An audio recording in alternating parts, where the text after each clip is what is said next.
Hi everyone, it's Liam from Rating the Races.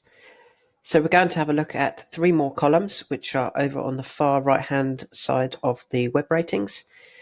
And they are J and TSR, J and SSR, and T and SSR. What do they stand for? First of all, jockey and trainer strike rate.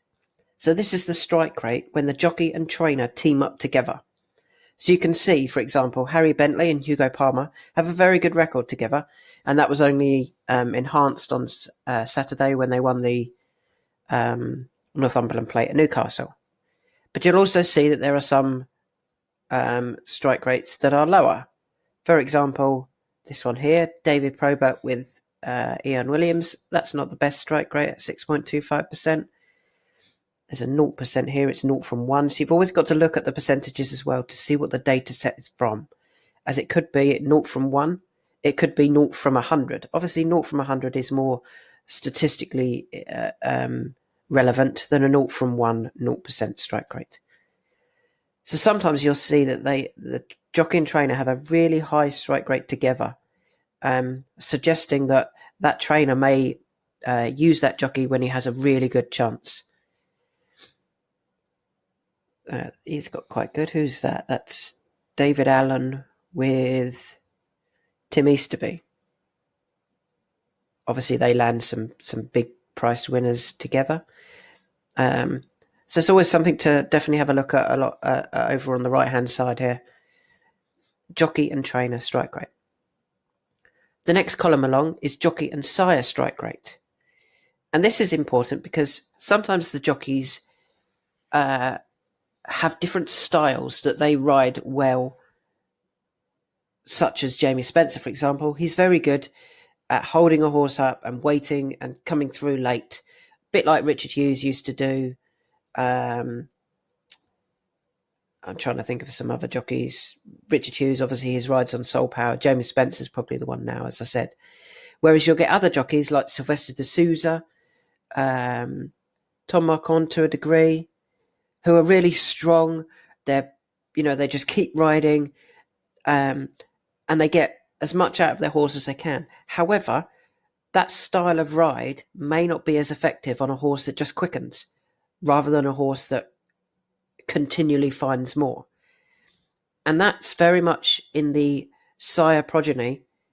You find that the same sire progeny have the same sort of attributes, whether they quicken or whether they grind out victories. So this jockey and sire strike rate is very, very important. It's something that a lot of people overlook and ignore. And it's one that I think you should definitely be taken into account when you're making your selections for the day. The third column and the final column that we're going to talk about in this video is trainer and sire strike rate. This is similar to jockey and sire strike rate, except it's the trainer. But obviously, where a jockey rides the horse, the trainer trains the horse, and each different trainer has a different training method. They may use different gallops, different procedures, and things like that. And what that does is that makes a horse able to quicken, or ones that stay really well despite their breeding suggesting they probably only get 6. Certain trainers can get them to get 7, whereas others can't. And that's because of their training methods. And that correlates into the trainer and sire strike rate. So when a trainer has a really good strike rate with a sire, it generally means that their methods suit the sire's progeny. Whereas when they have a negative or a low strike rate, for example, their methods may not suit that type of sire. And this is something that owners should definitely be looking at. And when they're buying a horse, who do they want to send it to? You don't really want to send it to a trainer that, if you've got a sire such as Shamadal, you wouldn't want to be sending it to a trainer that has a really low strike rate with Shamadal progeny. You're just limiting your chance and you're reducing your chance. But that's something for owners to think about, not really for punters. But for punters, they need to be taken into account. Is this the right type of horse for that trainer? Just because they've got the right horse or the horse is really good, they may actually not be getting the best out of it.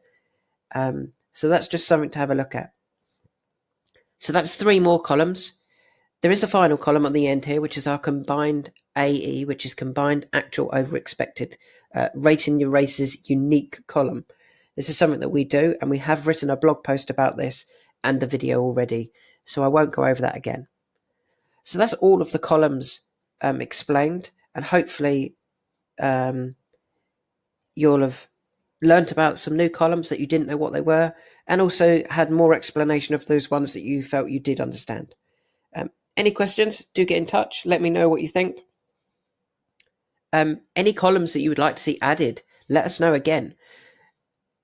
We've built these ratings. Initially, we built them how we felt people wanted them. But people have come to us and said, we need this, and we've done it for them. We've created that.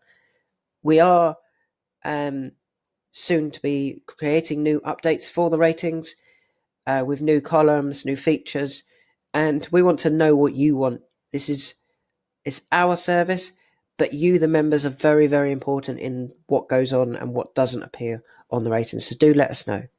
So I hope that helps. Thanks for listening, and good luck.